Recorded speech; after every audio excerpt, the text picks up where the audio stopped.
আহ, বিহারের যে ফল বিজেপির এত সুন্দর জিতেছে এর সম্পর্কে আপনার কি বক্তব্য? সেটাকে দাঁড়িয়ে কি বলছেন আপনি? বক্তব্য পরিষ্কার, মোদিজির নেতৃত্বে দেশ এগুচ্ছে, যে সারা ভারতবর্ষে একটা পর একটা রাজ্য জয় করছে। বিহারের জয় ছিল অত্যন্ত গুরুত্বপূর্ণ। সারা ভারতবর্ষের মানুষ তাকিয়ে বসেছিলেন বিহার রেজাল্ট কী হবে।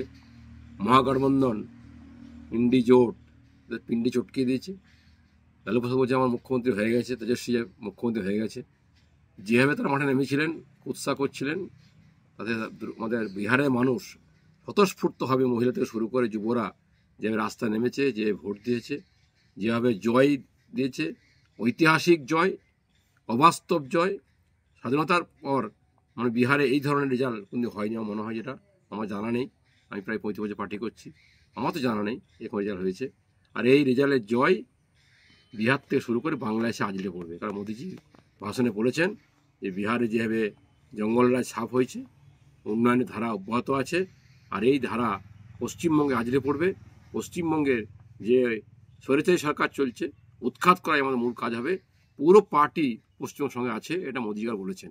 আর আশাবাদী যে বিহারের মানুষ দুহাত তুলে ভোট দিয়ে আশীর্বাদ করেছে, বাংলায় পরিবর্তনের পালা শুরু হবে। কারণ বাংলার যে অবস্থা, বাংলার শিক্ষা, বাংলার শিল্প, বাংলার স্বাস্থ্য, বাংলার শিল্প শেষ হয়ে গেছে।